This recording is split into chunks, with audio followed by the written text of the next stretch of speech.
Reporting live tonight from Washington. Thank you, Tori. Well, a new bill will allow people to make food and sell it straight from their home. 23 ABC's Christine Din is live now to tell us about the cottage food bill and reaction from people for and against it. Christine?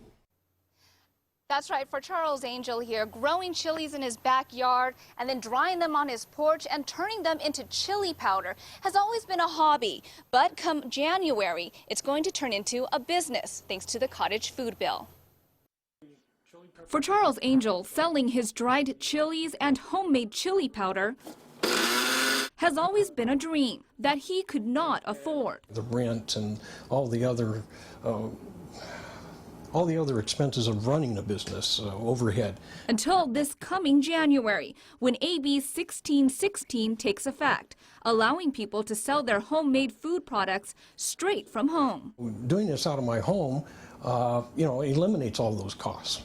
The bill, also known as the Cottage Food Bill, allows people to sell shelf-stable homemade food like dried fruit and pasta, trail mix, jellies, and baked goods. They cannot sell food that must be temperature controlled. That means no meat, poultry, dairy, any of those items that, if bacteria were introduced, would allow it to grow and could cause a foodborne illness.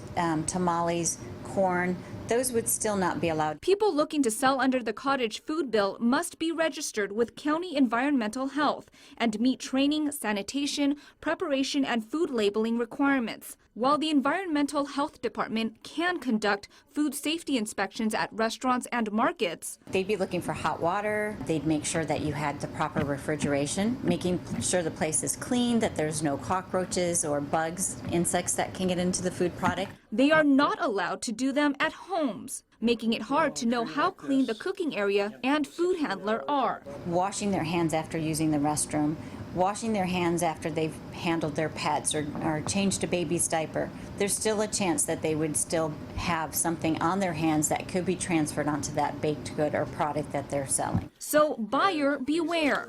Norovirus, hepatitis A, can be transferred from a person that has it that's not properly washing their hands. So how do storefront business owners like Anita Tackett feel about the bill?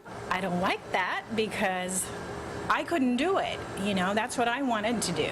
And then I had to put out the money to remodel a building to be able to open it. Tackett opened her storefront bakery last December after the county would not let her open a bakery in her home. Now that the bill has passed, I could have done it at home. I had plenty of room at home to do that. So it would have been so much better for me because now I have all the overhead.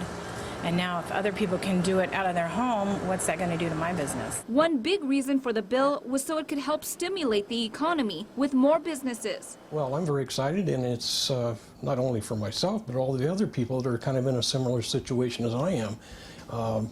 It's going to open up a lot of doors for people to be able to be their own boss and make their own little product in their own home.